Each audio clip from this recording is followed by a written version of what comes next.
Hey guys, and welcome to Field Notes. I've held this video off for another week because we are continuing today our earthquake series. If you guys follow the news at all, then you know that there was another really large earthquake, and I didn't want to seem like I'm trying to minimize what people there are going through, but at the same time, the topics that we're going to be talking about today may help some of you understand kind of what happens when there is an earthquake and what you can really expect when you hear about one, what sort of things might be happening in those areas. So today we are going to be continuing our earthquake series, and we're going to be talking about the different effects that earthquakes can have. Now, not only are there the direct effects of the seismic waves, which we've talked about before as the shaking of an earthquake, but the shaking almost never happens in an area that is completely isolated, and the effects that are caused by that shaking are what are known as secondary effects. There are obviously two main factors that determine what effects you're going to see and how strong they are. And those are the local geology of the area and how close to the epicenter you are. Another thing to keep in mind is that we tend to measure these effects in terms of how destructive they are to man-made structures. If there's an earthquake in the middle of the desert where there's nobody located, we won't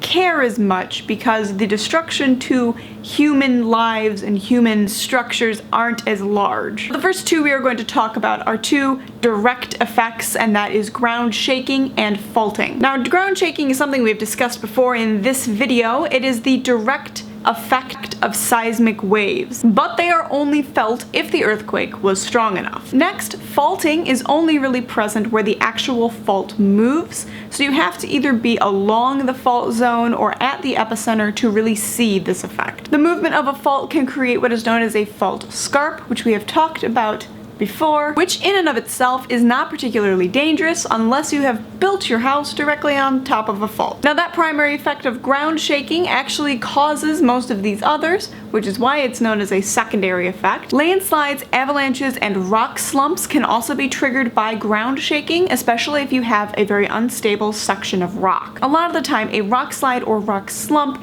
is more destructive than the actual seismic waves. In 1948, an earthquake occurred high in the Andes Mountains south of Quito, and while that may not have been very destructive due to the lack of structures that are up there, it caused a landslide which killed 6,000 people, and over 100,000 people lost their homes. Another one of these secondary effects is liquefaction. Liquefaction, kind of like the name suggests, is when something turns more liquidy. The shaking of an earthquake will stir up groundwater and soil and turn it more into a quicksand-like consistency. This obviously, while also being terrifying, this also causes foundations to sink and the building to collapse. Like most things, this depends a lot on the local geology, so if you have very sandy soil or if you have groundwater that is closer to the surface, you are more likely to see this occur. Flooding is another secondary effect that we see a lot with earthquakes and can be a little bit confusing because an earthquake by itself does not really involve a lot of water. Unless, of course, you're dealing with tsunamis, but then even news and media and weather outlets tend to call them tsunamis and not link them back to the original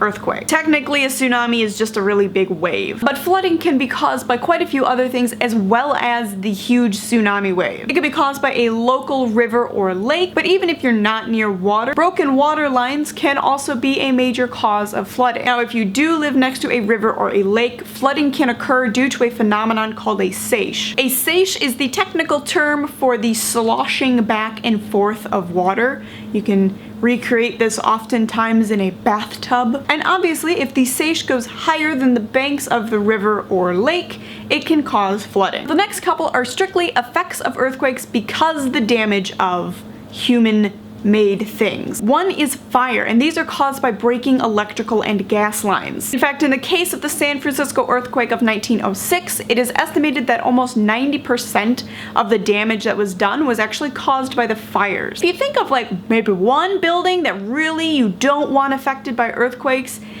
high up on that list is going to be a nuclear power plant. But we probably all remember the Fukushima meltdown that happened in 2011. So nuclear power plants are not immune to kind of messing stuff up during an earthquake. This was dangerous not only because the nuclear power core was damaged and unstable, but there was a lot of nuclear waste that was taken out into civilization by the floodwaters. There are two final things that I wanted to mention in kind of the effects. Earthquakes can sometimes trigger other earthquakes. Now, earthquakes very rarely happen in isolated, one-off situations. A lot of the times when there is movement along a fault, it is not just one single thing, it is a lot of small, and then a larger, and then a lot more small. The smaller quakes afterwards can be very large. The only thing that notes them as aftershocks is that you had the main shock, and then you continue to have shocks that were smaller. So if the aftershock was larger, then you would change it to foreshock and main shock. When these rocks are moving, stress is redistributed along the fault zone, and this can sometimes lead into other faults in other sections of the fault zone and cause them to also fault. And this would be what is known as a triggered earthquake. I think we think about earthquakes and we think, well, ground shaking isn't really that dangerous, but it is one of the biggest things that is affecting us, especially in recent years. I feel like we've had a lot of earthquakes, and a lot of the times the secondary effects of earthquakes are really what are dangerous and really are what destroy homes and kill people. Thank you to everybody who has been sticking through this series. We are almost done with it. If you have missed any of the other videos, I will link the playlist up here. Be sure to subscribe. If you want to keep seeing geology videos, I try to get one up every other week. And I will talk to you all very soon with another video. Bye!